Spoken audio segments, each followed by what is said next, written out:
నమస్తే కృష్ణారావు గారు. ఐవీఆర్ టాక్స్కి పునఃస్వాగతం.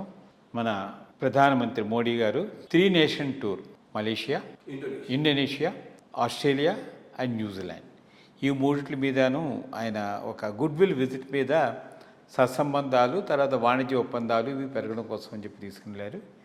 ఇన్ఫ్యాక్ట్ ఇండోనేషియాలో చాలా చక్కగా జరిగింది.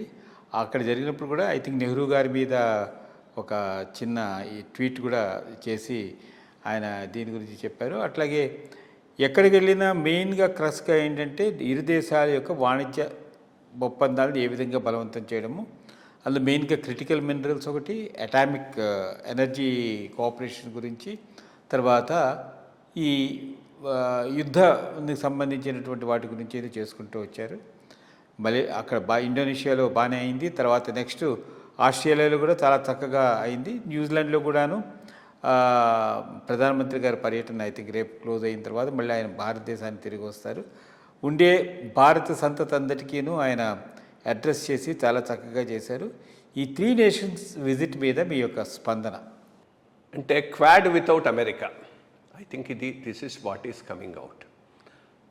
ఇంత మటుకు అమెరికా చైనాను కంటైన్ చేయడానికి ఇండో పసిఫిక్లో క్వాడ్ను మొదలుపెట్టింది. స్లోగా విత్డ్రా అవుతున్నది ఇప్పుడు, బికాస్ దే డోంట్ వాంట్ చైనాతో కాన్ఫ్రంటేషను, ఘర్షణ వాళ్ళు ఇష్టపడటం లేదు. ఇక్కడ వాళ్ళ వనరులు పెద్దగా చేయటానికి వాళ్ళు ముందుకు రావటం లేదు. కానీ ఇక్కడ ఉన్న దేశాలకు ఇది చాలా అవసరం.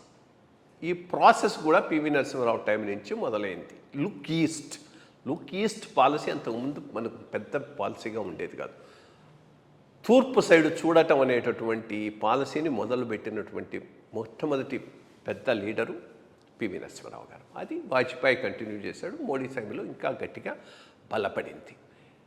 ఇప్పుడు ఈ 3 దేశాలు చూడు, ఈ 3 దేశాల పర్యటనకు పోకముందు ఇంకో ఇంపార్టెంట్ ఈవెంట్ కూడా జరిగింది. జపాన్ ప్రైమ్ మినిస్టర్ ఇండియాకు వచ్చాడు.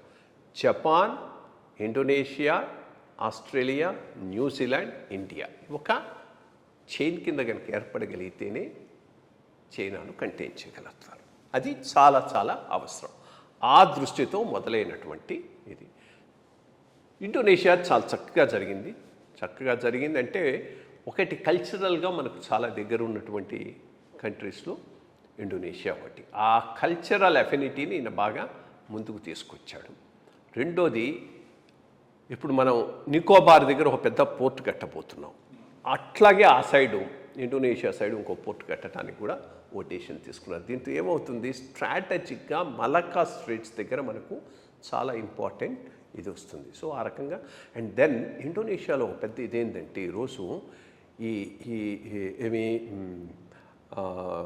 ఈ ఎలక్ట్రిక్ వెహికల్స్, వీటికి కావాల్సినటువంటి నికెల్ చాలా ఇంపార్టెంట్ ప్రొడ్యూసర్ ఏదైనా ఉంది అంటే అది ఇండోనేషియా. సో అక్కడ ఒక మేజర్ లింక్ మనకు అవసరం ఉంది, అది ఎస్టాబ్లిష్ చేసుకుంటున్నాం. అక్కడి నుంచి ఆస్ట్రేలియా మొదటి నుంచి చైనాను కంటైన్ చేయడానికి, ఇండియాతో పాటు వర్క్ చేయడానికి రెడీగా ఉంది. 2 ముఖ్యమైనటువంటి విషయాలు అక్కడ మనకు వస్తున్నది ఏంటంటే, ఒకటి ఆస్ట్రేలియాలో ఇప్పుడు ఉంది లేబర్ పార్టీ. సో లేబర్ పార్టీతోనే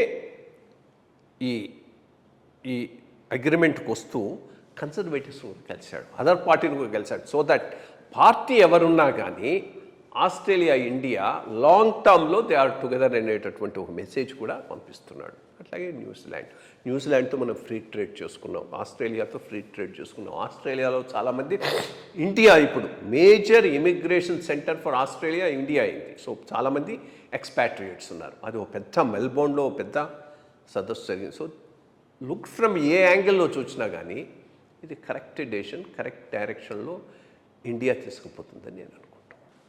చాలా మంచి విషయాలేనండి. ఆయన in fact he the real ambassador for India in trying to take forward to the vision of 2047. నమస్కారం.